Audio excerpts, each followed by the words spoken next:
ಸಿದ್ದರಾಮಯ್ಯ ಆಸ್ತಿ ಮಾಡೋದಾಗಿದ್ರೆ ಬೇಕಾದಷ್ಟು ಮಾಡಬಹುದಾಗಿತ್ತು. ರಾಮನಗರದಲ್ಲಿ ಮಾಗಡಿ ಕಾಂಗ್ರೆಸ್ ಶಾಸಕ ಬಾಲಕೃಷ್ಣ ಹೇಳಿಕೆಯನ್ನ ಕೊಟ್ಟಿದ್ದಾರೆ. ಬೇರೆ ಸಿಎಂಗಳು ಮಾಡಿದ ರೀತಿ ಆಸ್ತಿ ಮಾಡಿದ್ರೆ ಹೆಚ್ಚು ಆಸ್ತಿಯನ್ನ ಮಾಡ್ತಾ ಇದ್ರು. ಸಿದ್ದರಾಮಯ್ಯ ಆಸ್ತಿ ಮಾಡೋರಾಗಿದ್ರೆ ಬೇಕಾದಷ್ಟು ಮಾಡಬಹುದಾಗಿತ್ತು ಅನ್ನೋದಾಗಿ ರಾಮನಗರದಲ್ಲಿ ಮಾಗಡಿ ಕಾಂಗ್ರೆಸ್ ಶಾಸಕ ಬಾಲಕೃಷ್ಣ ಹೇಳಿಕೆಯನ್ನ ಕೊಟ್ಟಿದ್ದಾರೆ.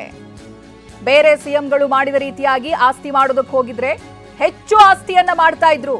ಅರ್ಧ ಬೆಂಗಳೂರೇ ಅವರದ್ದಿರ್ತಾ ಇತ್ತು ಅಂತ ಬಾಲಕೃಷ್ಣ ಹೇಳಿದ್ದಾರೆ. ಈ 14 ಸೈಟ್ ಇಟ್ಕೊಂಡು ಅಲ್ಲಾಡಿಸ್ತಾ ಕೂತ್ಕೊಂಡಿದ್ದಾರೆ ಅನ್ನೋದಾಗಿ ವಾಗ್ದಾಳಿಯನ್ನು ನಡೆಸಿದ್ದಾರೆ.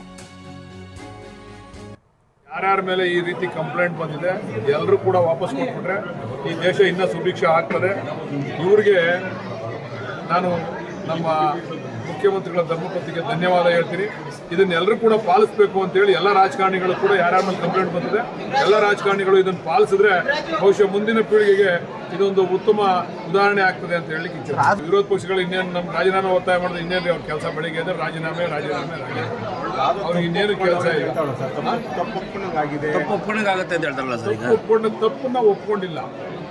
ಆದ್ರೆ ಸಾರ್ವಜನಿಕವಾಗಿ ಬಂದಿರತಕ್ಕಂಥ ಕಳಂಕವನ್ನ ನಿವಾರಣೆ ಮಾಡ್ಕೋಬೇಕು ಅಂತೇಳಿ ಅವ್ರಿಗೆ ಅವರ ಮೇಲೆ ಅವರ 60 ವರ್ಷ ರಾಜಕೀಯ ಜೀವನದಲ್ಲಿ ಯಾವತ್ತೂ ಕೂಡ ಕಳಂಕ ಬಂದಿರಲಿಲ್ಲ. ನನ್ನಿಂದ ಅವರಿಗೆ ಕಳಂಕ ತಟ್ಟಿದೆ. ಅದರಿಂದ ನನಗೆ ಅವರ ವ್ಯಕ್ತಿತ್ವಕ್ಕಿಂತ ನನಗೆ ಈ ಆಸ್ತಿ ದೊಡ್ಡದಲ್ಲ ಅಂತೇಳಿ ವಾಪಸ್ ಕೊಟ್ಟಿರ್ತಕ್ಕಂಥದ್ದು. ತಪ್ಪು ಒಪ್ಕೊಂಡಂಗಲ್ಲ. ಅದನ್ನ ಮಂಜೂರು ಮಾಡಿರ್ತಕ್ಕಂಥವ್ರು ಬಿಜೆಪಿ ಸರ್ಕಾರದಲ್ಲಿ ಮೂಡಾದವ್ರು ಮಂಜೂರು ಮಾಡಿರ್ತಕ್ಕಂಥದ್ದು, ಸಿದ್ದರಾಮಯ್ಯನವರು ಮಂಜೂರು ಮಾಡಿರ್ತಕ್ಕಂಥದ್ದಲ್ಲ. ಅನೇಕ ವರ್ಷಗಳ ಕಾಲ ಅವರು ವಿರೋಧ ಪಕ್ಷದ ನಾಯಕರಾಗಿದ್ದರು, ಉಪಮುಖ್ಯಮಂತ್ರಿಗಳಾಗಿದ್ದರು. ಅವ್ರು ಆಸ್ತಿ ಮಾಡಬೇಕು ಅಂತ ಈಗೆಲ್ಲ ಮಾಡೋರಲ್ಲ ಆಸ್ತಿಗಳನ್ನ. ಅನೇಕ ಜನ ಮುಖ್ಯಮಂತ್ರಿಗಳು ಅವ್ರ ಕುಟುಂಬದವ್ರು ಆಸ್ತಿ ಮಾಡೋರಲ್ಲ. ಅದನ್ನ ಏನಾರ ಅವ್ರು ಅನುಸರಿಸಿದ್ರೆ ಇವತ್ತು ಅರ್ಧ ಬೆಂಗಳೂರು ಸಿದ್ದರಾಮಯ್ಯನವ್ರದ್ದಾಗಿರ್ತಿತ್ತು.